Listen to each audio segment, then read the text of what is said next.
वालेकुम फ्रेंड्स। हमने कल सीखा था ज़माने हाल मुत्तलिक की एक कंडीशन। ज़माने हाल मुत्तलिक टेंस हमने सीखा था, जैसा कि मैं रोटी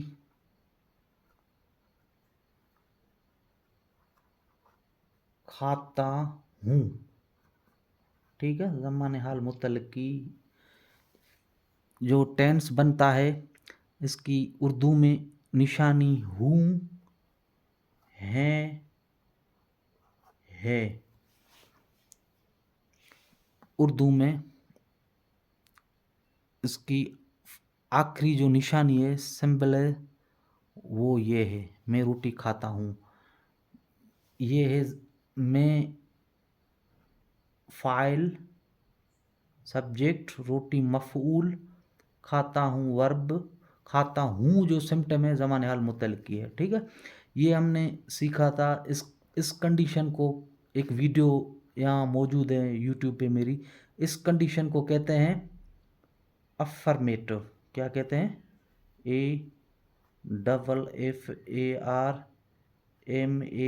AFFARMATIE, अफ़र्मेटिव, बयानी तरीका। ज़माने हाल मुतल्लिक़ का ये कौन सी कंडीशन है? बयानी कंडीशन को हमने सीखा था। इसी के बाद हमने इसी को ही सवालिया सीखा था। मिसाल के, मैं रोटी खाता हूँ, आई ईट द मील, मैं रोटी खाता हूँ। ठीक है, ये सब्जेक्ट, ये वर्ब, ये आर्टिकल, ये ऑब्जेक्ट, ये तीनों चीज़ें इसमें ध्यान में रखनी चाहिए। इसको सब्जेक्ट भी बोलते हैं और प्रोनाउन ज़मीर भी बोलते हैं, इसको वर्ब बोलते हैं, इसको आर्टिकल बोलते हैं, इसको इसमें आम कामिन नाउन बोलते हैं।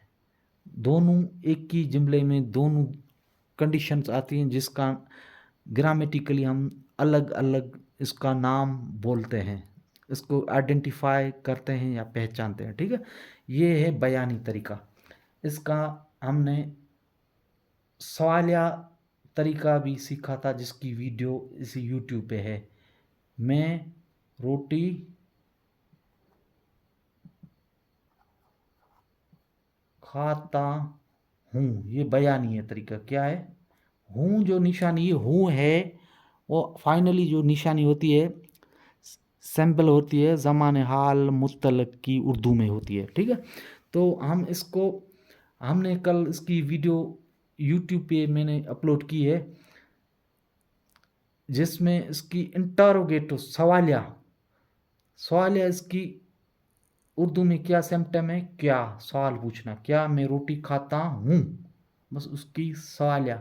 इसमें सवाल की निशानी आती है, सिंबल आती है, निशानी आती है, क्वेश्चन मार्क आता है। क्या मैं रोटी खाता हूँ? तो ये देखो, आई ईट द मील, ये क्या है? बयानी तरीका है। ठीक है, ज़माने हाल मुत्तल्लिक़ की कंडीशन कौन सी है? बयानी, अफर्मेटिव। ये है सवालिया, क्या है? इंटेरोगेटिव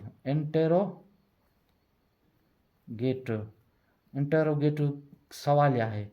ठीक है, सवालिया में यहाँ पे क्या लगा और इधर क्या लगेगा? डू आई ईट द मील, क्या मैं रोटी खाता हूँ, ये हो गया सवालिया। सवालिया के बाद आज हम आते हैं मुख्तसरन इसी को बयान करने के लिए। क्या मैं रोटी खाता हूँ, ये सवालिया हो गया, ये बयानी हो गया। अब हम आते हैं इसी बयानी को अफर्मेटिव को हम नाकारी में क्या सीखेंगे? Negative with examples and simple way में सीखेंगे। मैं रोटी खाता हूँ, तो इसमें इनकार कौन सा सीखेंगे? Negative,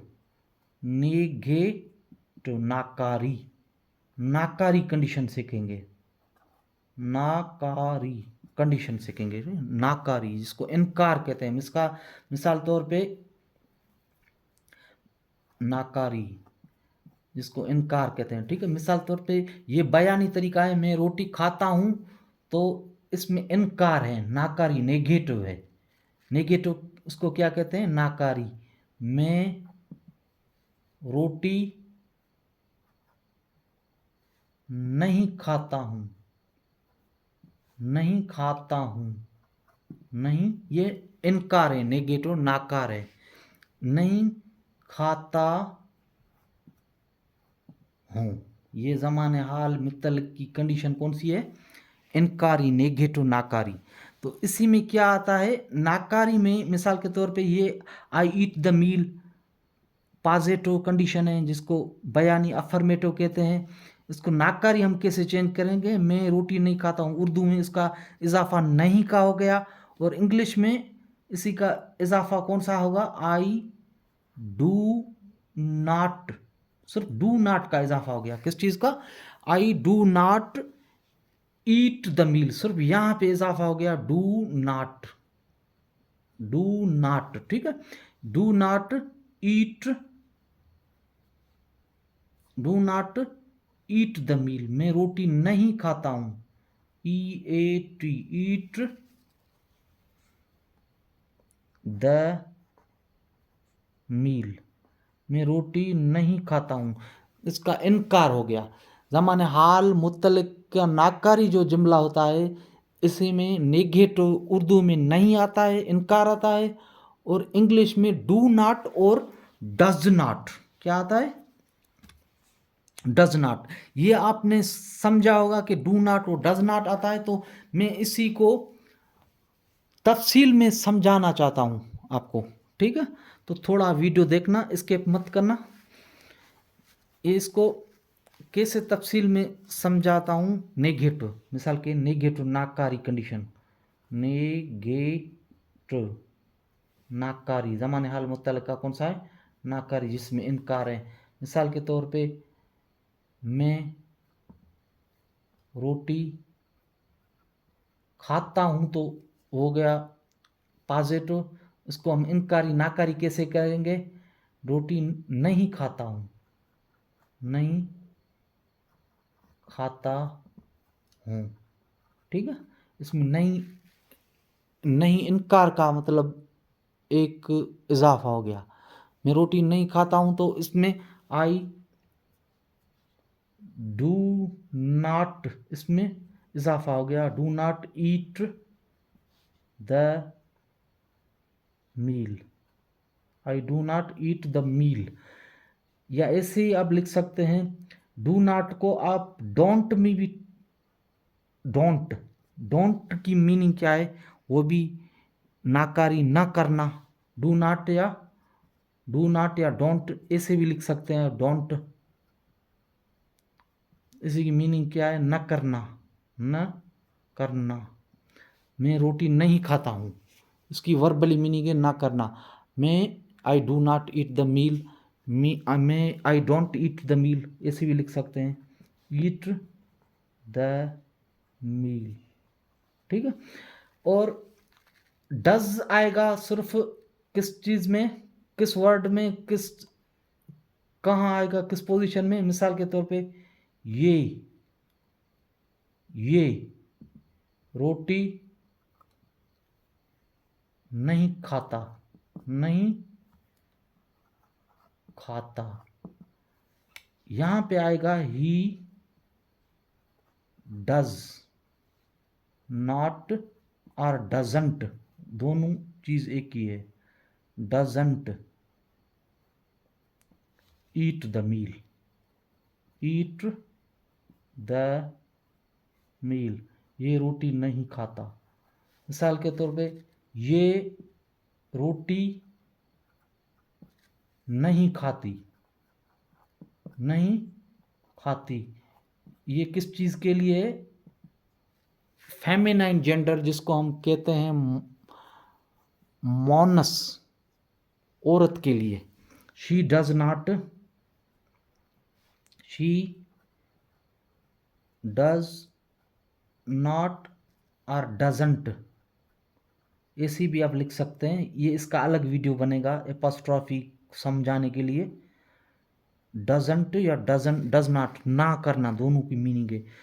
she does not eat the meal, eat the meal, वो रोटी नहीं खाती, क्या वो रोटी नहीं खाती, शी डजंट ईट द मील।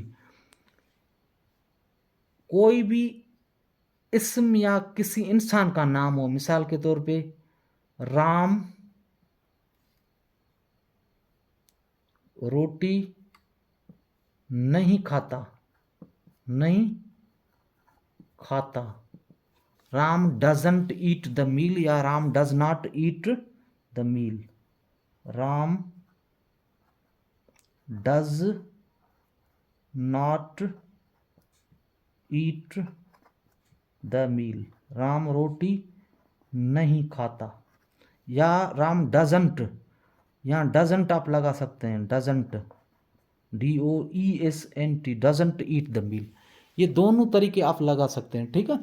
इसी के अलावा और डजंट किस चीज़ में आता है, इट में, वो इट बेजान के लिए इस्तेमाल होता है या किसी टाइम के लिए, मगर यहाँ ज़माने हाल मुतल्लिक या कोई भी ग्रामेटिकली रोल या कायदे को समझाने के लिए हम इट लाजमी यूज़ करते हैं। वो रोटी नहीं खाता, नहीं खाता, इट डज नॉट या it doesn't eat the meal, it